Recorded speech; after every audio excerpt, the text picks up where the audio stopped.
முடியுமா? பத்தாது தானே. இன்னைக்கு ஒரு ஃபேமிலியே சேர்ந்து உழைச்சாலும் இந்த காலத்துல இந்த இன்கம் பத்தாது. அப்படி இருக்கும் போது என்னோட ஹஸ்பண்ட் வந்து மார்க்கெட்டிங் துறையில இருந்தாங்க. நாங்க 2 பேருமே அதாவது கடனை உடனே வாங்கி சொந்த காசுல சூனி வச்சுக்கிற மாதிரி 5 லட்சம் ரூபாய் முதலீடு போட்டு டிபார்ட்மெண்ட் ஸ்டோர் ஸ்டார்ட் பண்ணுங்க. திருப்பி பார்த்தா ஒரு வருஷம் 2 பேரும் பெரிய ஹார்ட் ஒர்க் போடுறோம். திருப்பி பார்த்தா வட்டி கட்டுறதுக்கே வட்டி வாங்குற சிச்சுவேஷன் ஆயிடுச்சு. அப்படி இருக்கும்போது ஒரு தெளிவான ஒரு முடிவை எடுத்தோம்.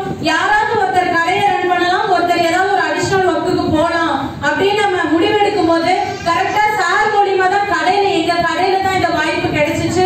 நான் இப்ப யோசிச்ச ஒரு விஷயம் என்னன்னா, எங்க சார் வந்து போலீஸ் துறையில 15 வருஷம் ஒர்க் பண்ணிட்டு தான் இந்த நம்ம பிசினஸ் வாய்ப்பு எடுத்து இன்னைக்கு பவர்ஃபுல்லா பண்ணிட்டு இருக்கேன்னு அவங்களோட ஹிஸ்டரி எங்ககிட்ட சொன்னாங்க. அப்ப நான் யோசிச்ச ஒரு விஷயம் என்னன்னா, கவர்மெண்ட் வேலையில இருக்கவங்களுக்கு அடிஷனலா ஒரு வாய்ப்பு தேவைப்படுது. அப்படி தேவைப்பட்டாலும் கவர்மெண்ட் ஜாபை விட்டுட்டு வந்து பண்றாங்கன்னா கண்டிப்பா இந்த பிசினஸ்ல வருமானம் இல்லாம பண்ண முடியுமா? கரெக்ட் தானே? நம்ம முன்னோர்கள் என்னங்க சொல்லுவாங்க, கால்னா காசுனாலும் கவர்மெண்ட் காசுக்கு போங்க.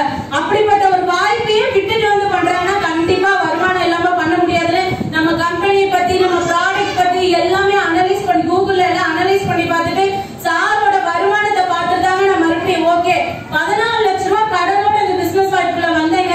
அப்ப நான் யோசிச்ச ஒரு விஷயம் என்னன்னா, அதாவது ஏதோ ஒரு வாய்ப்பு, அதாவது 14ஓட இந்த 1 லட்சத்தை நம்ம இது பண்ணோம்னா 15 கடனா போச்சு இல்லையா? அந்த 14ஐயும் கட்டதுக்கு ஒரு சோர்ஸ் இருக்குன்னா அது நம்மளோட கிரேட் மைல்ஸ்டோன் தான் அப்படின்னு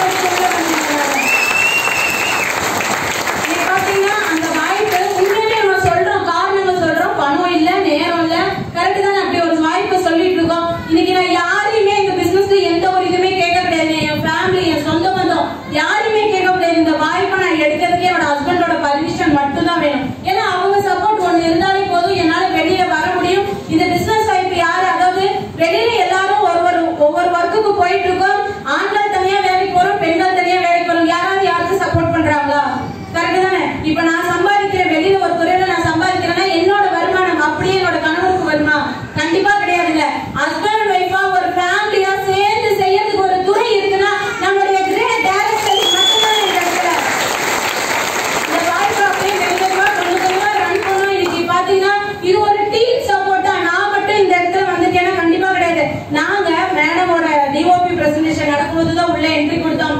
ஆனா எங்களோட டீம் என்ன பண்ணாங்க, அவங்க நேத்து நைட்டே வந்துட்டு டீம் எல்லாம் ஆர்டர் பண்ணி கூட்டிட்டு வந்து, அதாவது நான் வரலனாலும் ஒரு பிசினஸ் பண்றதுக்கு ஒரு வாய்ப்பு இருக்குன்னா நம்மளுடைய கிரேட் டைரக்டர் இன் பிசினஸ் மட்டும்தான் இந்த இடத்துல இருக்கு. நீங்க பாத்தீங்கன்னா எல்லாரும் ஒரு துறைக்கு வேலைக்கு போயிட்டு இருக்கோம். இப்ப நீங்க ஜஸ்ட் உங்க ஓனர் கிட்ட போயிட்டு, சார் நீங்க எப்படி சார் முன்னேறி வந்தீங்க, நீங்க எப்படி சக்சஸ் பண்ணீங்க, நானும் ஜெயிக்கணும், நானும் சம்பாதிக்கணும், ஒரே ஒரு டிப்ஸ் ஏதாவது கொடுங்கன்னு கேளுங்களேன், கொடுப்பாங்களா? சார் அவ்வளவுதான், அடுத்த நாள் இல்ல அடுத்த நிமிஷமே சீட்டு கொடுத்து கிழிச்சு தள்ளி விட்டுருவாங்க. ஆனா இங்க மட்டும்தாங்க உங்களுக்கு வாய்ப்பு கொடுத்து கூட்டிட்டு வந்திருக்காங்க பாத்தீங்களா?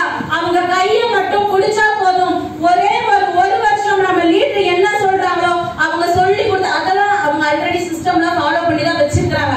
அவங்க கைய மட்டும் பிடிச்சவங்க என்ன சொல்றாங்களோ அந்த சிஸ்டம் மட்டும் ஃபாலோ பண்ணாலே போதுங்க. கண்டிப்பா சொல்ல முடியும் நம்மளால ஒரு வருஷத்துலயும். நீங்க எவ்வளவு சொன்னாங்க அதிகபட்ச வருமானம்? ஏன் சார் 1000 ரூபாய் 10,000 ரூபாய் விழுவியா காதுல? ஏன்னா நம்ம